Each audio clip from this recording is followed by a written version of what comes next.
51 laps of Baku City Circuit are complete, and it was a 1-2 for Red Bull Racing, making the most of Ferrari's reliability woes and their double DNF. We have a new race winner in Azerbaijan as well, Max Verstappen taking the win and extending his lead in the championship to 21 points over now second-placed Sergio Perez.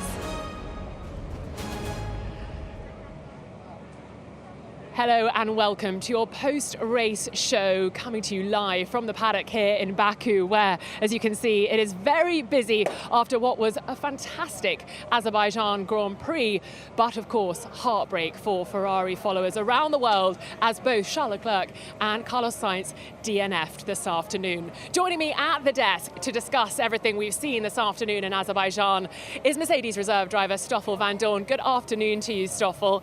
There was a lot of expectation going into this weekend's race. Did it live up to your expectations, do you think? Yeah, good afternoon. It's great to be back on the show. Yeah, obviously Baku, it's always such an eventful race. Always a lot of action happening. Usually a lot of virtual safety cars, yellow flags, and you know, we had a couple of those as well this afternoon. So different strategies across the grid, but ultimately, I think the big winner of this weekend is Red Bull Racing. Yeah, absolutely. Making the most of Ferrari's troubles. If you'd like to get in touch with us throughout the show, we're using hashtag F1 Live. We'll be checking that. If you've got a question for Stoffel or for any of our pundits, please do get in touch. Joining us at the desk, though, is... Surprised you here, no? Yeah, surprised me. I kind of knew you were coming, if I'm honest. Throw a little bit of broadcasting magic in there. P5 today, Pierre. That was a great race from you, and I feel like it could have been P4, but you were wise when it came to fighting Lewis. Yeah, I must say I'm extremely happy. You know, since the start of the year, we haven't really delivered the performance we all would have liked in the team and hoped for. And this weekend was important not to do any mistakes, which is what we managed to execute. Great qualifying yesterday. Today was good with Lewis behind, and you know, the last safety car unfortunately didn't play in our favor because we had only one hard set of hard tire. Lewis boxed, and then after his pace was shocking. I could see him growing every single lap in the mirrors, and yeah, I tried to defend the best way I could, but there was no way to keep him behind. And just tell me how this track has been for you in these new cars. Was it what you were expecting? We all thought it would be quite difficult in this new generation of cars. Well, I wanted to ask Stoff to give me a little massage tonight because my back is pretty. I think he's busy. It's pretty broken. Imagine the Mercedes drivers. Yes, I'm exactly. going to give George a little massage tonight. I'll find someone else. So it's okay. It's okay. I'm not offended. Get in touch. Hashtag F1 Live. Yeah. But no, I must say it was pretty brutal the whole weekend. I've been feeling quite tight and cervicals, and you know, like just from all the bouncing in the straight, it's been quite a lot worse compared to other tracks. But yeah, it's okay. I'll get a massage, couple of days to recover, and then we go again in Canada. Absolutely, Canada coming thick and fast. I mean, this is a great performance to put in right now when everybody's talking about your future. That only helps. I mean, it doesn't matter whether they talk about my future or not. It's always good to do a top 5, I must say. But no, for sure, it was. I mean, for the whole team, it was important because we showed good speed in Monaco. Didn't capitalize on it, and yeah, I must say the start of the year has been involved in some incident, quite pretty unlucky, and I think for the whole energy and motivation inside the whole team, it was important to achieve such a result. So I'm pleased for the guys.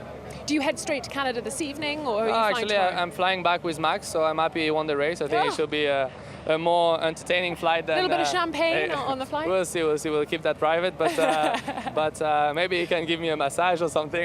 You are desperate for this I'll find out. No, I'm flying back to France for now, and then we fly together to Canada. Well, have a great few days, probably trying to rest and recover, and we will see you in Canada, hopefully for another repeat performance. Congratulations today, Pierre. Thank you, thanks. Lovely, what a result from Pierre. And I think without the issue, of course, for Yuki Tsunoda with that rear wing behaving so strangely with half of it sort of working, I think Yuki would have been on for a much better result. So AlphaTauri seemingly having turned a bit of a corner this weekend. Yeah, definitely. They've had a really solid weekend. I think, yeah, like you said, without the issue, I think they probably would have finished 5th and 6th. Should have been a great amount of points for the team. And yeah, I think definitely a better weekend for them. Pierre obviously great in qualifying, and then I think they maximized the race. They were lacking that extra set of hard tires, which didn't allow them to do the last pit stop. But in general, a good weekend for them and some good points. If you were Pierre Gasly at the moment, Stoffel, where would you be hoping you might end up next year? Is there an argument? Lots of cheering going on here in the paddock. Oh my gosh, that man just caught the cork in his cap. Did we catch that? I don't know. I didn't. What skills, sir! Well done. You're on my team. Is there something to be said for actually staying with AlphaTauri and building on that, or does he need to leave the Red Bull family? Well, the question is there really a better place for him at the moment? And that's quite hard to judge. Red Bull is obviously full, Ferrari is full. Mercedes, we don't really know what the future is gonna hold there. I think that's more up to Lewis to decide if he, wants to continue or not. But there's not really any better opportunities out there. And I think as long as AlphaTauri gives him a car that is capable of kind of being the best of the rest, then that's probably where he needs to be. Because I'm just looking, in the finishing order today, you might think he'd like to have a little knock on the Aston Martin door, but Sebastian finished behind him. He might think Zach Brown and McLaren could be a good fit, but McLaren finished behind him, P8, P9, with Daniel ahead of Lando. So those were options people were talking about. But it does feel like he suits AlphaTauri. It feels like it could be worth just sticking at it and building on what they've already achieved together. Yeah, definitely, and they obviously have that close collaboration with Red Bull that is obviously dominating at the moment. So that could be, could be good to know that they're always going to have a competitive car, and that might be the best place to be. Yes, well, I'm sure the conversations will continue. Let's join Lando Norris now. P9 for you today. How are you doing? Quite busy on the radio this race. How difficult is it to have those sort of conversations with your engineer when he's having to obviously cross-reference it with Daniel's side of the garage, getting the okay from the team boss? Is it frustrating having to be on the phone like that? Of course. I mean, as a racing driver, you always just want to be in the highest position possible, especially when you've got an easy chance of overtaking and being ahead like I did. So you have that, but Daniel also helped me out in the middle of the race. He didn't pass me for one lap, and I say maybe didn't really help me out in terms of actual position. Maybe a couple of seconds it helped me out, but that was all. So I guess it's difficult, isn't it, when you helped him out maybe for strategy, but when it comes to actually finishing places, that's a bit of a harder one to deal with. It's a discussion we'll have. Okay, so you will? It's not something I'm unhappy about. Daniel helped me and I help him. It's as simple as that. We were both in the points and that was our aim today, so I'm happy with it. Yeah, and that is a great result. Double points for you guys. Do you feel like you've made a step on? I know there is obviously things that played out in the race that has benefited many people up and down the grid with Ferraris pulling out, but do you feel like you have actually made a step on regardless of that this weekend? Not really. I think we're out in Q2 yesterday. We don't want that to be happening. Aston were clearly ahead of us and quicker than us. Mercedes is still a long way ahead. Alpines. I think we were close with Alpines. Yesterday in qualifying they were maybe ahead. Today I think on pure pace we were ahead. We just couldn't overtake them because they were so quick in the straight. So it's a tough one, but I don't know. I think everyone's making progress. I think we have made progress and I'm happy with the team because of it, but everyone's making a lot of progress with these new cars and these days. So we just need to keep it up and continue to try and do better than them. Is there a planned upgrade coming at any point that you now know of or have something to look forward to? No, just little bits. I'm feeling downbeat after these races with you. I feel like I know super realistic, but I feel like there must be some good coming. We'll see at some point. No, there is. I mean, everyone's working hard, but it's not so easy to improve. Otherwise, everyone would just be much quicker all of a sudden, and everyone will be able to close the gap. So it's not a simple game of just being one weekend terrible and fitting a new front wing and then going 2 seconds quicker like we need to. So I want to be positive. I'm positive that the team are doing an amazing job and working hard, but it takes time, so that's all I have to give it. Well, I've just asked the same question to Pierre. Are you heading out tonight, or do you need a night in a bed before you head to Canada to rest? I head tomorrow afternoon. And are you all right physically? Because I know several drivers, obviously Lewis was quite vocal during the race about the bumps. How's the ride in the McLaren? It's beautiful. Is it? I'm loving it at the minute. I'm not complaining. Yeah, we have some porpoising and some bouncing, but it's what you have to deal with. It's the trade of trying to gain performance, and we can quite easily go lower, gain performance, but have more porpoising. But we just think where we're at is the correct amount. So I'm sure the Mercedes could have a much stiffer floor and raise the ride height, and it'll be much nicer for them. But they obviously just don't want to lose performance. So yeah, I don't think it's anything to complain about. It's just people need to find ways of fixing it themselves. No worries, off you go. Thank you. We'll see you next weekend. Thank you very much, Lando. P9 for him, a tricky one to navigate that, isn't it, with when you think you are faster than your teammate and it's not quite playing out how you want out on track. But it's very busy. There's a lot of celebrations going on, independent of Max and Checo and George, podium finishers at the moment. So I don't know quite what's going on, but I'm enjoying the celebration. It kind of adds to the sense of the occasion. We don't know what they're celebrating, but it's definitely something going on. Why not? Why not? A weird little anomaly throughout the race was pit stops. I found that there were a few drivers struggling with being dropped down and being let go. There were quite a few slow pit stops. Is there anything you can think of that might have been because of? It was a weird one because, you know, Red Bull normally very, very good with pit stops, and all of their pit stops didn't really look like they were in sync. Like it always looked like something was off. We saw Checo spinning the wheels at some point. I think Charles as well had the same issue. So a couple of very slow stops out there for whatever reason it might have been. Yeah, very strange. We'll maybe ask some of the people who dealt with that a little later on about it. And we're just talking obviously to Lando about the bumpiness. Lewis saying his back was really hurting during the race. Is there anything that the team can do for next weekend? I mean, that's a quick recovery if he's in quite a bit of pain to get back in a car. And Canada is quite a bumpy track as well. Yeah, I fear it's going to be very difficult to find a solution for next weekend. I mean, they brought an update to Barcelona, which really improved the car a lot, and we saw some really good race pace there from Lewis. But then Monaco, obviously a very particular track.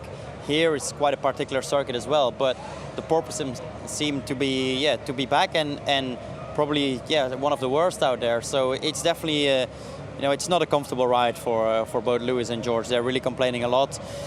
But at the same time, they know if we raise the car and make it feel more comfortable, that we're just giving up performance. So it's such a tough balance to make, whether to go for the performance or to be comfortable in the car. Yeah, a really tough one for you guys to manage, I'm sure. And I'm sure there are a lot of clever people working at Mercedes, and so there's a lot of head scratching going on, I'm sure.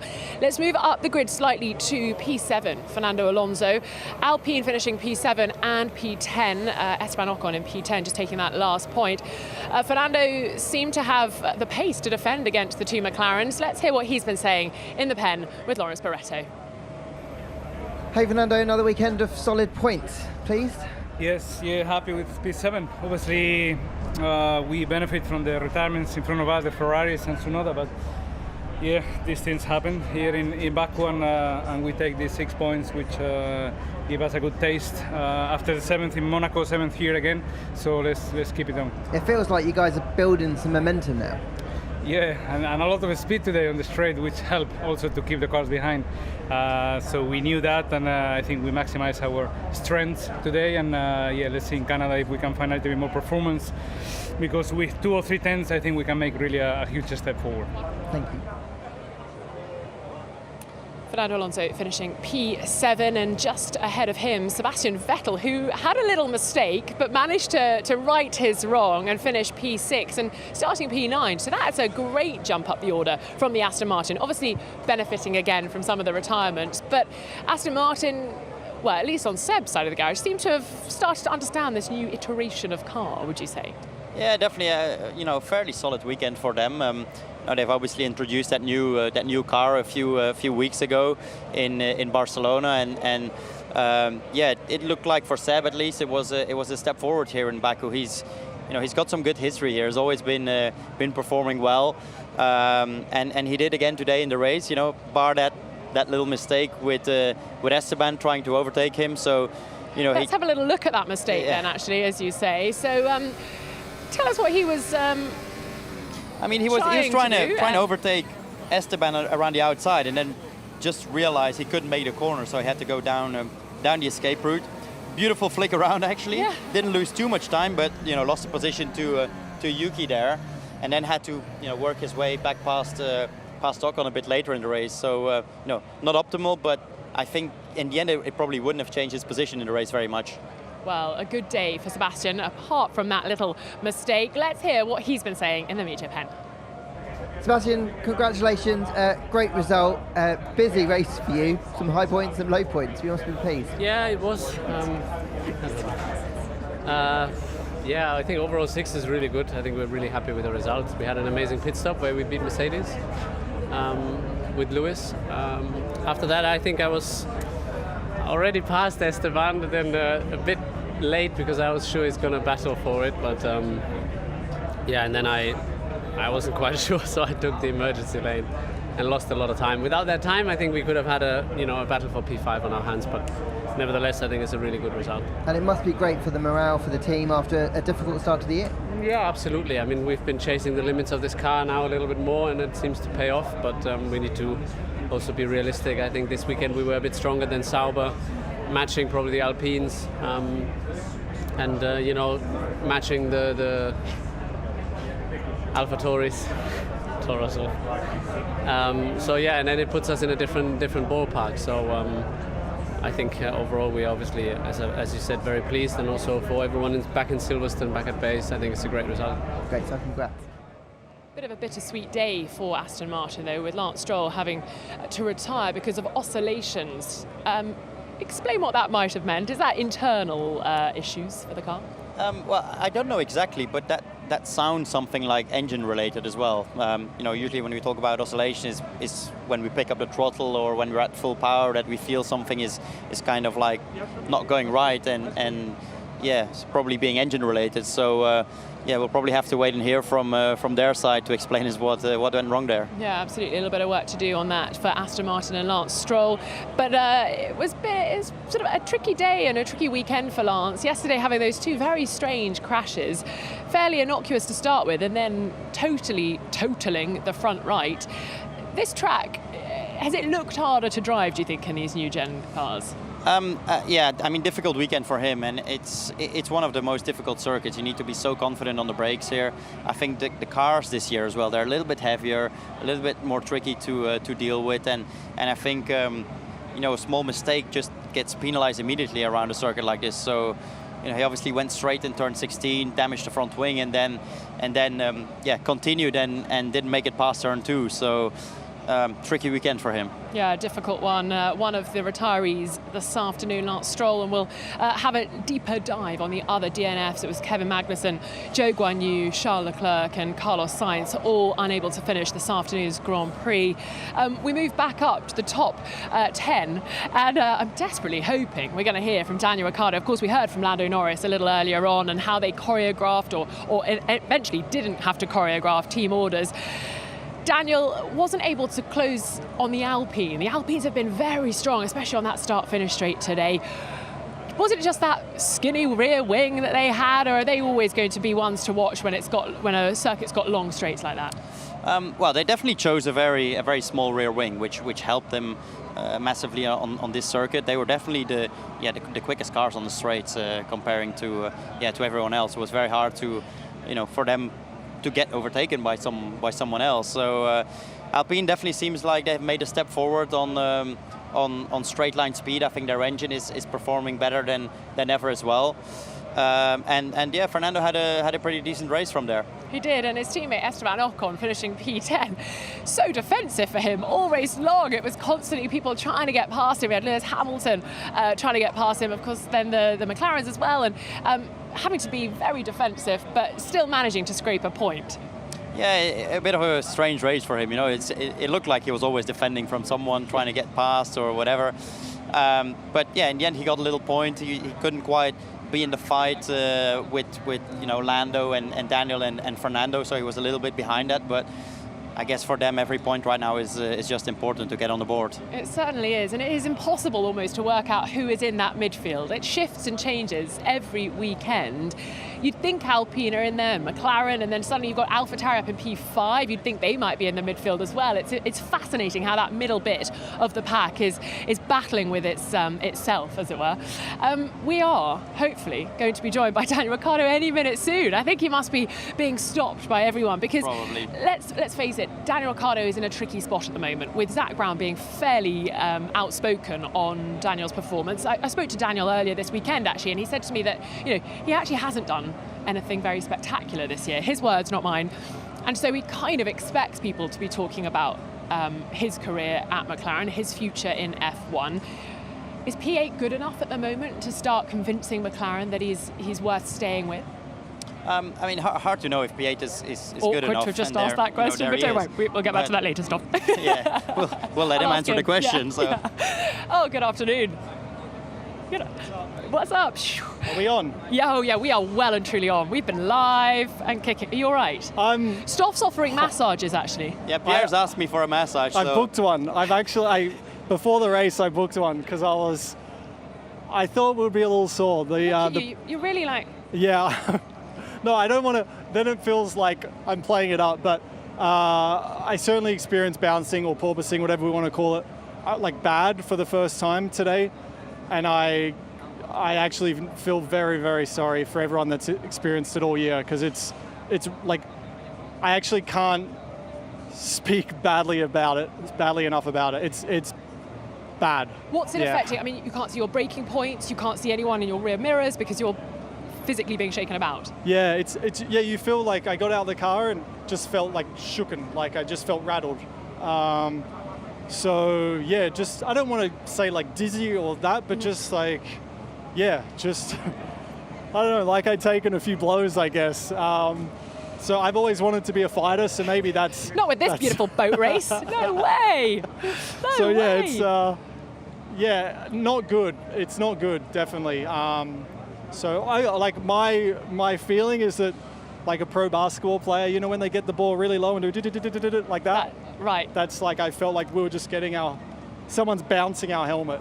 Well, So your yeah. masseuse is going to have their work cut out tonight. Yes. Okay, well, let's talk about the race then. A P8 for you. A little bit of chat on the radio about whether Lando and you should maybe switch positions to attack Fernando. How difficult was it to try and close in on the Alpine today? They were incredibly quick on that long straight. Yeah, they were so fast. We had some basically team orders at the beginning to hold position, and then we got some team orders at the end to hold position. So I guess like the favor got returned. We were also on different tires, so different strategies. So I had a bit more pace at the beginning on the hard, and then Lando had more pace at the end on the hard. So I think the general summary is the hard tire was better.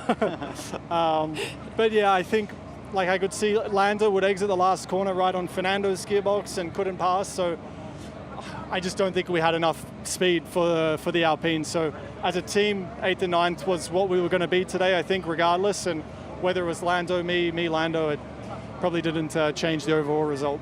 Do you feel you've got a little bit of a better understanding of the car this weekend?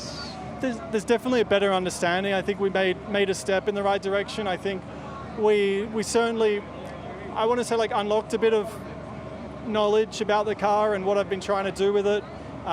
So yeah, kind of the full support of the engineers and that, trying to help me out with that and bring the car. I've tried to adapt more to the car. Now we're trying to kind of bring the car more towards me, and we're hopefully going to find a bit more of that sweet spot in the next few. And do you feel Canada could be good for you, or it's going to be a tricky one? I don't know. I mean, I love the track. I'm kind of crossing my fingers that with these cars we can still attack the curbs, and that's what makes Canada so fun. Is you jump up, you kind of take some grass in some corners, and it feels a bit like a go-kart track. I mean, Stoff knows it's an awesome track. It's a special one. Yeah. It looks like it's going to be raining, so. Really? Oh, I think so. is that not good for you? Well, in terms of like attacking curbs and I that. feel like not opportunities that always. much. When it rains, obviously opportunity. Yeah. Opportunity. No, from that always. But in terms of like manhandling the circuit, obviously you can really do that in the dry. So at least I hope we get one dry session to enjoy some Montreal fun. It's been so long since we were there, so. Well, I really enjoy can't your wait. few days. I am going to let you go because you are man of the moment. Everyone wants a word. All right. Enjoy that massage as well. I want to hear all about it when I see you next. Thanks. Thank you. Bye. Oh dear, right, well, from the smiling Daniel Ricciardo, let's turn our attention to Ferrari, of course, making up 2 of the DNFs today. Charles Leclerc, who of course was on pole this afternoon, and Carlos Sainz. It was a hydraulic issue for Carlos, a PU issue for Charles Leclerc. It doesn't look good for Ferrari-powered cars either, with Zhou Guanyu having to retire as well, and Kevin Magnussen. What can they do? We haven't got much time to get a PU back to Maranello, to examine it, and then to get whatever needs to go to Montreal. What would be the process, do you think? Well, they'll definitely try and understand the issue to make sure that they don't have the same problems in Montreal.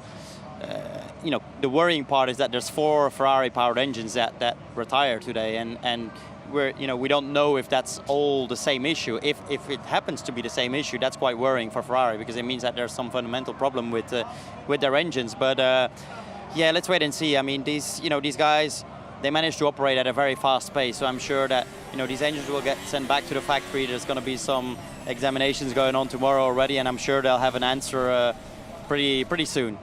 Yeah, they're going to hope they have an answer, because they were throwing points away today in the championships of both the drivers and the constructors.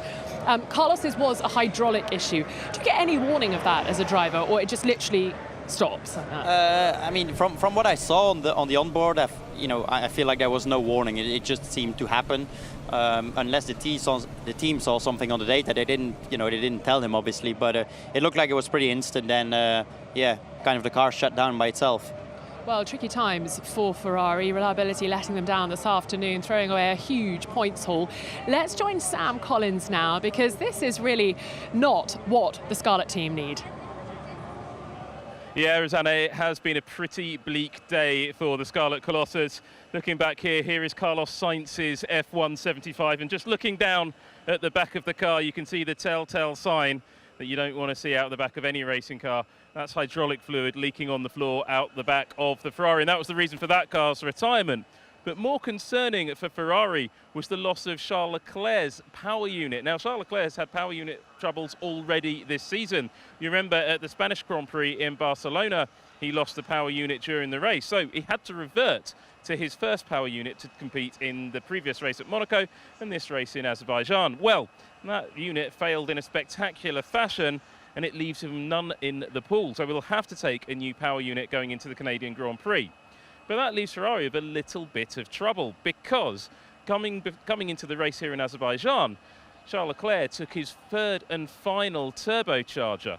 And that means they'll have to take off a turbocharger either from the broken Ferrari from this race, or a turbocharger from the broken Ferrari from Spain, and bolt it onto the new power unit to avoid getting a 10-place grid penalty in Canada next week. Now, if they can't manage to do that, that's a guaranteed 10-place grid penalty for Charles Leclerc. Unless he takes a whole new power unit, then he'll have to start from the pit lane. And this is a real problem for teams up and down the grid. The number of power units the cars are driving through the season, they're absolutely destroying their race pools. The limit of power units is quite tight. For a 22 race season, you're only allowed 3 combustion engines, 3 motor generator units kinetic, 3 motor generator units for heat, which is the turbo recovery one, 3 turbochargers, 2 batteries and 2 control electronics. Go over that limit and you start picking up penalties. You're only allowed 8 exhausts too, and we've seen Alpine are burning through those at quite a rate as well, and that got them penalties last year, and I think they're going to see it again this year. But every single driver on the grid, I think, is going to take at least 1 grid drop penalty this season. And some drivers, like Charles Leclerc, may end up taking multiple grid penalties. Let's not forget, Fernando Alonso's already had a grid penalty this season already. He's got more to come. So really difficult times for Ferrari. The only glimmer of hope, and it is a new hope for Ferrari, is that unreliability is a reason that you're allowed to change homologated components. Now, every F1 manufacturer had to homologate their power unit at the start of this season, with the exception of a couple of components which are homologated before the Dutch Grand Prix. If you're having a lot of failures, and Ferrari clearly are, you are allowed to modify those components to get more reliability. And if you get more reliability, you can get a bit more performance. And that's the only silver lining on a very bleak Italian cloud today.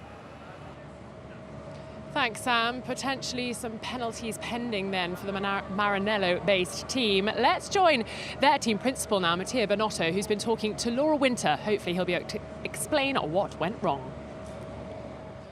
I think that each single event is different, and as first we need to analyze what happened today. I don't think we have got all the answers right now. We did get euphoric at the start of the season. We'll not be the fastest today. I think we'll be back, try to analyze, fix the problems, and simply become stronger for the future. And Mattia, I know that you've used your turbochargers so far. If you can't salvage one of them, there may be a penalty in Canada. Have you considered that? And you've only got 1 week to turn this around? Honestly, I think we need to understand what happened. Could be that what we are saying is right. I don't know yet. It's not the simple answer. So let's first have a look. Whatever will be required will be done. Obviously, that engine problem. So will that have an impact on the future, on the level of performance you are implementing on the power units? I don't think it will have an impact on the performance. We need certainly to fix what was the issue, make our power unit stronger for the future. Before to know exactly what will be the actions, short term, medium or long term, we need to understand what happened. So it's really early right now. As I said, the engines and the power units will be back to Maranello. We will analyze, investigate, and I'm pretty sure we'll find as a team a solution. And that team has proved that he's capable of addressing the problems. He will do it for the future. I was wondering, how hard is it actually to keep your drivers calm all the time? It's just like technical issues. How hard is that right now?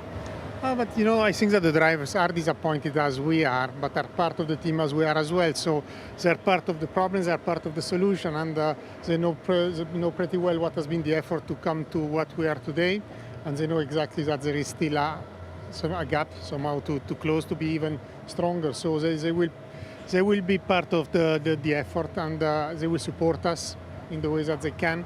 And I'm pretty sure we all together as a team become stronger very soon.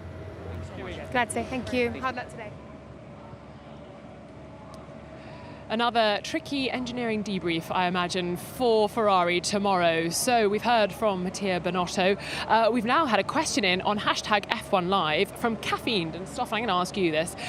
Do Ferrari's woes leave room for Mercedes to potentially move up into becoming Red Bull's main rival for the constructors going forward? Well, I wouldn't say so, no. The pace difference between Red Bull and us, Mercedes, is just way too big. So, can we do better than Ferrari? We should have no right to do better than Ferrari because they just have so much more pace than us. But if they keep, having reliability issues, keep throwing away points, then, who knows? I mean, every point that we score as a team now for Mercedes, and we keep that reliability, we're picking it up from Ferrari. So who knows? I mean, if later this year we get a better car, anything is possible. But at the moment, I would say, we have no right to really challenge those two teams. Yeah, well, you guys are right there at the end when it matters, when the checkered flag flies. So you build a reliable car. Hopefully it'll turn into a faster car as well. Let's hear from Lewis Hamilton then, finishing P4 today, but many, many things troubling him along the way. Let's hear what he's been saying to Lawrence Barretto in the media pen. Lewis, you were driver of the day, so a phenomenal experience. Wow. How do you feel after that? Wow. Fans voted you driver of the day, yeah? Oh, thank you, everyone. You looked like you had to work hard. Oh, it's the worst race ever. One of the most painful, probably the most painful race that I've experienced, and the toughest battle with a car I've ever experienced as well. So yeah, I'm glad it's over. I know that obviously you had the benefits of the Ferraris not finishing today, but in terms of the result, it's good for team performance and team morale, I guess, in a very tough year. Yeah, such a tough year. We've had this bouncing since the beginning, and it's just not got any better, really. We had one race where it wasn't really bouncing so much, and Kevin obviously hit us then. So I don't know what to expect in these next races, but we've got to start making improvements. Onto smoother tracks, hopefully. Yeah, hopefully. All right, cheers. Thanks. Cheers.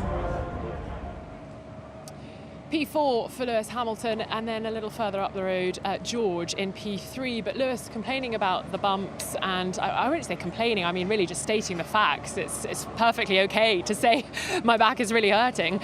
There was also something he said that his seat had gone cold. Do you know what he meant by that, or is that something you have to ask him afterwards? I don't know what he meant by that, but maybe I think earlier in the race there was like a hot point on the seat, which sometimes happens. There's so many systems, devices that are being built behind the seats that sometimes something heats up, and you can really feel that heat. And maybe he just wanted to say, well, it's cooled down again. You know, the heat is not there anymore. Might it have anything to do with the level of fuel left or anything like that? I don't think so. No.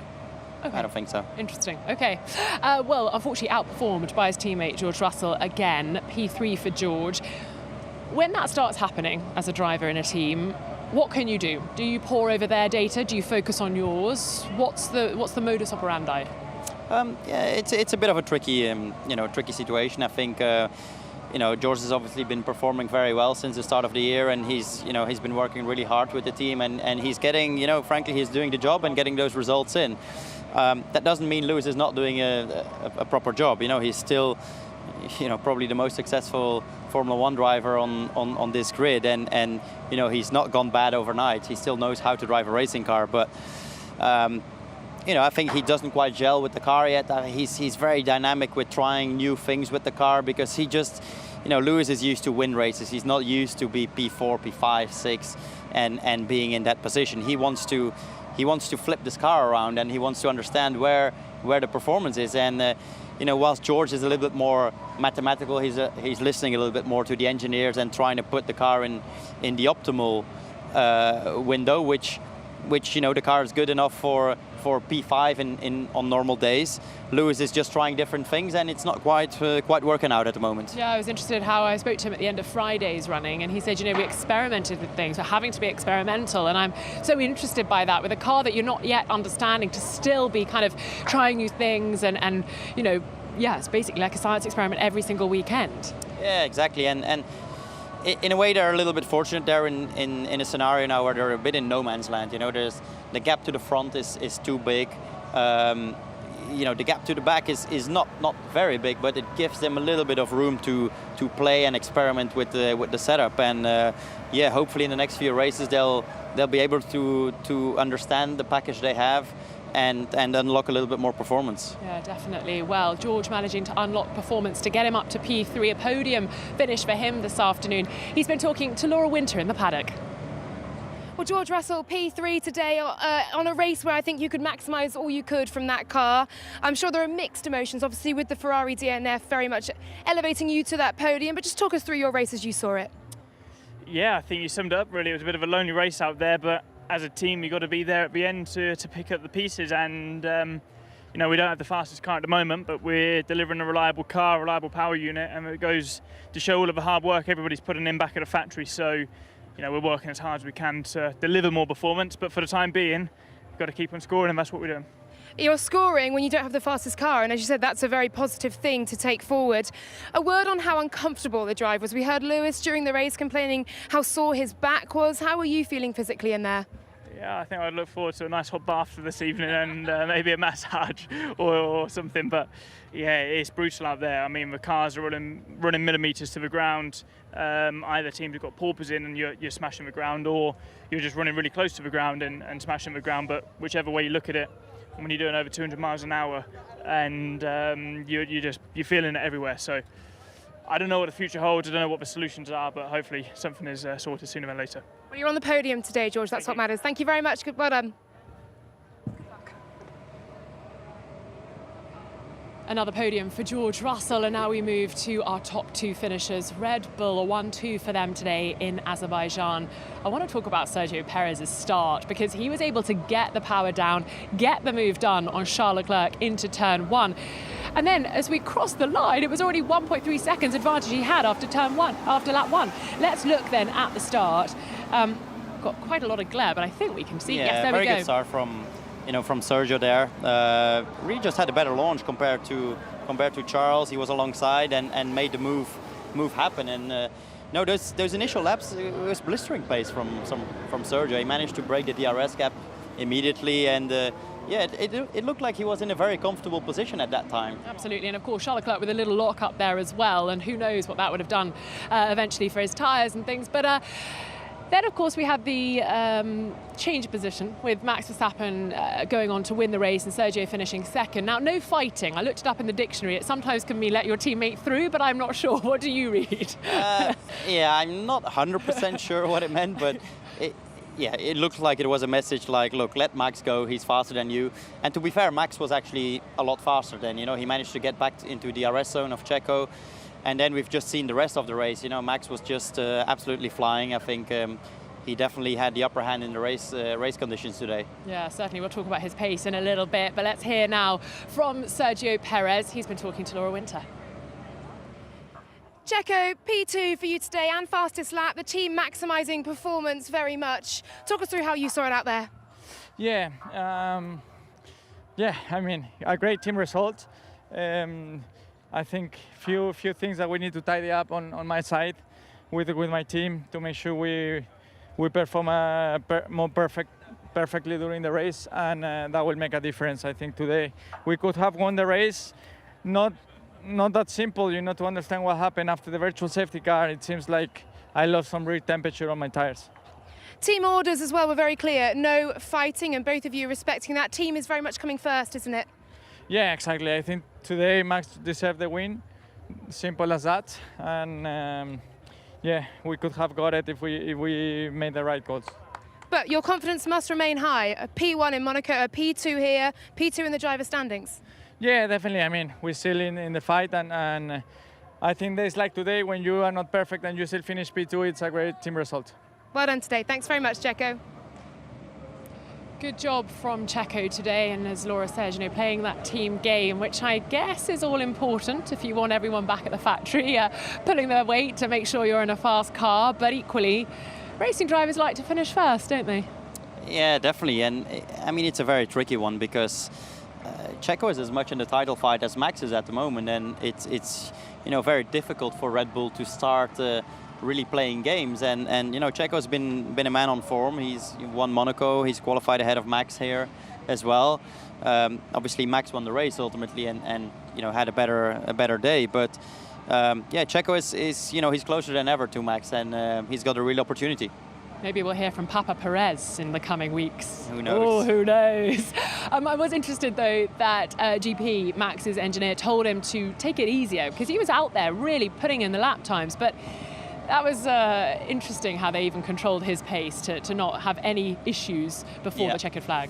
Yeah, and I think they had in mind what happened last year here. Max was leading the race, was showing blistering pace, and then suddenly his rear tire gave up and ended all his chances.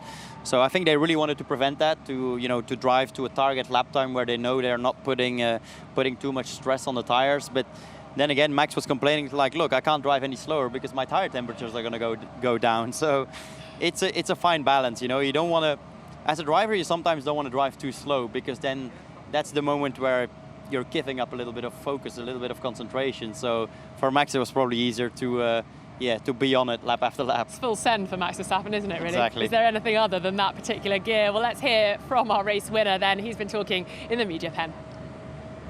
Hey Max, with performances like that, you don't even need to start on the front row. You must be pleased with how today went. Yeah, pace was really good. First of all, the start already was very good, but I got boxed in, so I couldn't do anything. But then after that, already I think you could see I was constantly in the DRS of Charles, so the pace was very good. Just had to look after my tires initially, and then once I was in clean air, I could close up to Checo and pass him into turn one. And from there onwards, of course, we were in a little bit of a different strategy window with the tires compared to Ferrari, but then of course they had their issues. So from there onwards, it was just free road for me. But I think overall the pace was very strong today. I know there's a long way to go in the championship, but that's still a sizable swing in the standings. That must be a positive for you at this stage. Yeah, but it also has been already the other way around, So we have to stay focused and keep on pushing, keep on making sure that we don't retire again. Great stuff. Congrats. Right.